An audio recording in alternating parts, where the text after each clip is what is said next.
In 2011, two ambitious young entrepreneurs, Austin and Mary, had a big dream of starting a fashion company right in the heart of Brooklyn. They had a passion for fashion, but limited financial resources. But they didn't let that stop them. They worked hard and eventually caught the eye of a wealthy angel investor, a family friend of one of the founders. The investor was impressed and decided to back their company. He gave them an initial $30,000 check and soon invested nearly $4 million more over the next 9 years. But after 9 years, their dream took a sudden and dark turn. The investor decided he no longer had faith in the founders, and he forced them to shut their company against their will. The reason he was able to do this was a bad term sheet that they had signed for that initial $30,000 check. In the contract, there had been numerous clauses and mistakes that allowed him to turn their dream into a nightmare. The first problem was that the investor took 50% of their company. This left each founder with only 25% of the company that they had started. Furthermore, the investor had a dilution clause, which meant that each time that the company had to give away equity to new employees, the investor would actually lose less equity than the founders. This put them in a position where raising money or hiring new people was more detrimental to the founders than it was to their lead investor. He also had veto rights, which allowed him to veto hiring, financing, acquisition, and buyout decisions. These provisions essentially gave the lead investor full control of their company, and they were reliant on his approval for almost all major decisions. This story serves as a cautionary tale for all founders. It's important to look at the fine print in all investment decisions and be aware of all the provisions in a term sheet that could give away control of your business to that investor. While it's always best to consult a lawyer, it's also great to educate yourself and to understand the clauses that might be in a term sheet. What many founders don't understand is that a term sheet is about balancing control and finances. Investors not only want a piece of your business to make money, but they also want a stake in the business, control of the business, the ability to help make decisions. And as a founder, you need to be able to balance control and finances.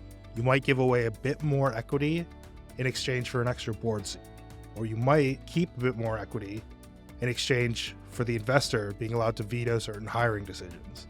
It's a trade-off, it's a negotiable document, and you need to understand the game that's being played, the dance, to actually get the best possible term sheet for your business. So in this video, we're going to discuss 10 terms that startup founders should be aware of in a term sheet. Let's start with a simple one, valuation. Valuation is the worth of your company. For example, if your company is valued at $1 million and you're giving away 20% equity, you should be receiving $200,000. So you're exchanging $200,000 worth of ownership in your company for $200,000 in cash, which you can then use to grow the company. The next clause to be aware of is dilution. This deals with the percentage of ownership that current investors will lose when you bring on new investors. The standard is that everyone loses the same amount as they own proportionally in the company. So if you own 80% of your business and the investor owns 20%, and in a year from now you get a new investor who will own 20%, then 16% would come from you and 4% would come from your first investor. So you lose 20% of your current investment, they lose 20% of their current investment, and the new investor gets their 20%. But it's possible for investors to put clauses in there that say that they actually don't lose anything and all of it has to come out of your share. So it's important to recognize when this is happening and to understand what the cost is going to be for you to raise down the line. Ideally, you want to be able to negotiate to have no anti-dilution provisions in the term sheet. Protective provisions are clauses that give investors a say in major company decisions. These can include hiring, firing, spending large amounts of money, mergers, acquisitions, buyouts, etc. What they do is that they limit the founder's autonomy in running the company.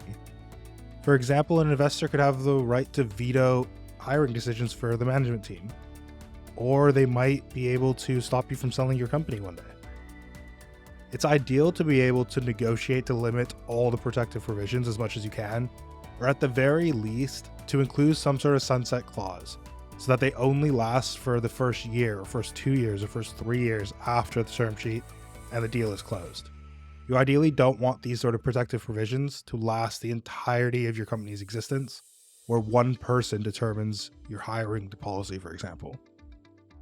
Another term to be aware of is liquidation preference. It's essentially the investor's right to get back their initial investment before shareholders can take any money when there's a sale or liquidation of the company.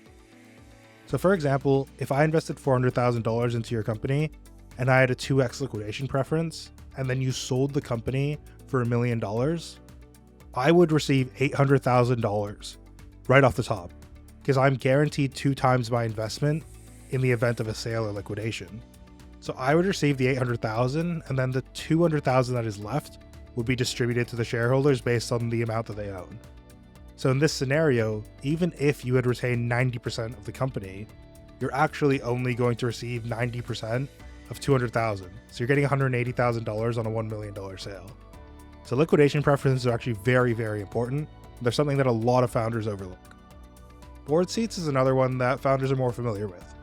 And it gives investors the right to have representatives on the company's board, which gives them a bit more control over company decisions. So if you have a board seat, you can vote on, certain decisions like compensation for executives, hiring and firing of high-level employees, and mergers, acquisitions, buyouts, sales, etc. Ideally, you want to negotiate for the investor to have a limited amount of board seats, or for the founder to have the majority of seats on the board. If you're not able to do this, a nice compromise is for you and the investor to have the same amount of board seats, and then to bring on a non-executive director, someone who is not related to either you or the investor, likely an industry expert, to sit as the tie-breaking member of the board.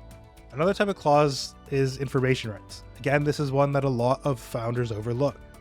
Information rights allow investors to request access to company financials and other information which they would not have access to under the law. They could request to have it very often, they can request to have it once in a while. It depends on the clause. But it's negative for a lot of founders because sometimes it distracts them from running their businesses if every 2 weeks or every 3 weeks or every 4 weeks, you need to be providing a full financial roundup. So making sure that the information rights that investors ask for are reasonable, that they won't interfere with you running the business, and you should add a confidentiality clause in any term sheet that has information rights, because you don't want investors taking your information and using it to help other companies in their portfolio, or to potentially go and create competitors, or to go and make other investment decisions.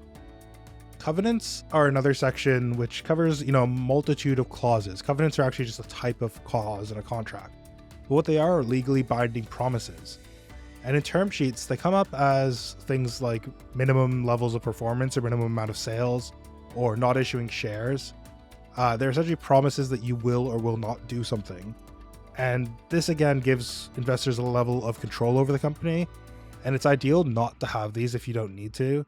And if you do, to put a sunset clause in them again so that they limit their duration and you're not bound by these covenants for the entire duration of the company, maybe only a year or two after you've got the money. Another term that you should be aware of is redemption. So redemption clauses allow investors to force the company to buy back their shares at a predetermined price. So for example, an investor could have a redemption clause and they could want to exit the business. They might be time for them to return the funds. They might just not believe in your company anymore, and they could actually force the company to buy back their shares at a specific price. Sometimes these aren't favorable for the company, and even if the price is favorable to the company, if the buyback comes at a time when you're running low on cash, it could force you to suddenly raise a round, to have to sell assets. It could put you in a very precarious position. It's essentially a financial liability that can arise out of nowhere, and it's not beneficial to your company to have this type of right in a contract. So if an investor is trying to get redemption rights, you should probably try to either drastically reduce the price, increase the amount of time that you have between when they ask for the redemption, when you have to pay it, or to cap the amount of shares that they're allowed to redeem. Another clause to consider is warrants. These are options to purchase shares at a future date at a predetermined price. The reason you should keep your eye out for these is because they can actually dilute your ownership further than what you believe you're actually losing when you signed the deal originally. Finally, drag-along rights are something that everyone should be aware of. If you're a majority shareholder, you will want these. It will force minority shareholders to sell their shares if you're able to secure a sale of your shares. If you're a minority shareholder, you might not want this, because this means that your investors, if they own over 50%, can force a sale of the company and can force you to sell your shares. So you should always negotiate drag-along rights based off the amount of equity ownership that you have. And you should make sure that if you have a majority shareholding, that you can make the decision to sell the company. And if you're a founder, if you have a minority shareholding, you really should try to put yourself in a position where you can prevent the sale of the company that you founded. Remember, it's important to understand all of these terms and how they're going to impact your company. It's always best to consult a lawyer before signing any term sheet, and you need to make sure that whatever the terms are, that the investment and the fine print around it will not hold you back from growing your business and achieving your dreams.